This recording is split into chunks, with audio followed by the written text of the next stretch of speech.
Fala aí, gênios e gênias, como vocês estão? Professor Rafael Alves aqui. Antes do vídeo de hoje, não se esqueça de clicar em se inscrever no canal, deixar seu like, seu comentário e encaminhe esse vídeo para as pessoas que podem se beneficiar.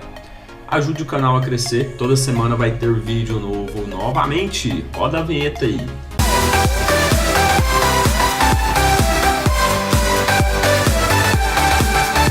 Estava um pouco ausente do YouTube realmente, mas retornei.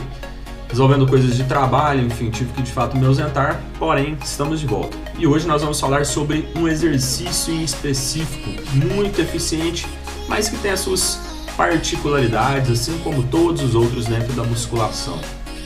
Afundo especificamente na barra Smith. O afundo é um exercício muito eficiente, ele ocorre no plano sagital, eixo látero-lateral. Com os principais benefícios a gente pode de fato citar a boa amplitude de quadril e joelho, o que permite obviamente um trabalho muito eficiente de músculos como quadríceps e glúteo máximo. Uma das formas muito legal, depois que o indivíduo, a pessoa, passa de uma condição de iniciante para intermediário ou avançado, é justamente melhorar uma das variáveis muito importantes para a hipertrofia que nós já discutimos várias e várias vezes aqui no canal: amplitude de movimento. Se eu acabei de falar para vocês que ele é um exercício de fato eficiente, devido à amplitude de movimento do joelho e do quadril, ela pode ficar ainda maior. Uma das formas fáceis de fazer isso é simplesmente utilizar um step, conforme você está vendo na imagem agora, para posicionar o membro que está à frente. Assim a gente consegue ganhar um pouco mais de flexão de quadril e obviamente de extensão de quadril, o que permite maximizar o estresse, por exemplo, no glúteo máximo. Eu sei que a partir disso você vai pensar, caramba Rafa, mas eu vejo as pessoas posicionarem o step de outras maneiras. E esse é um ponto muito importante que vale a pena ser citado. Por exemplo, ao posicionar um step no membro que está à frente e no outro do membro que está atrás, nós de fato estamos replicando o exercício como se ele estivesse sendo feito no solo. Porque você vai ter um step em um nível e outro step em outro nível similar, se estivesse sendo feito no solo. Então realmente não é um recurso muito bem utilizado nesse sentido, tá? E deve de fato ser evitado. Então o ponto correto aqui é utilizar o step somente no membro que está à frente. Outros pontos extremamente importantes para tornar o exercício ainda mais eficiente. Se o membro que está à frente é o qual recebe o maior estresse, então obviamente toda a força tem que ser direcionada para o membro que está à frente, e o membro que está atrás vai servir somente como um apoio o mais leve possível.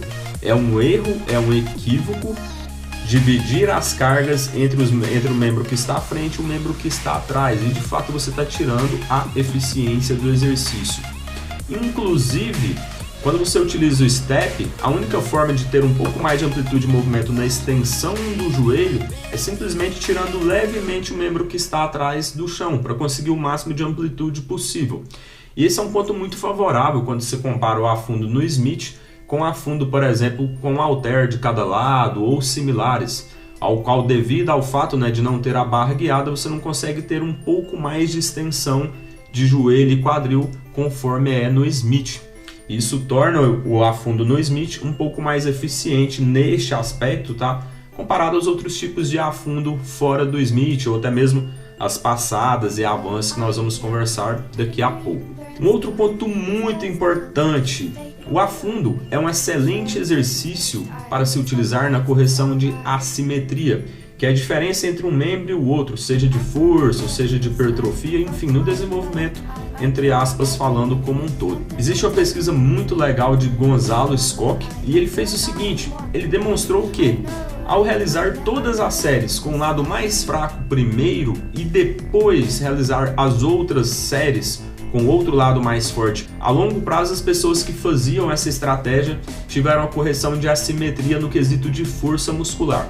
Apesar do estudo não ter avaliado a hipertrofia, a gente entende que, ao ter uma equalização de força entre os membros, consequentemente melhora-se o desempenho no membro que era mais fraco e, consequentemente, a gente pode esperar resultados também similares de hipertrofia, ou seja, a longo prazo é possível sim que que ocorra uma correção de assimetria ao realizar todas as séries no afundo com o lado mais fraco primeiro, para depois passar para o lado mais forte. Então essa é uma outra dica para melhorar os seus resultados no afundo. Um outro ponto muito interessante é que existem outras formas de afundo.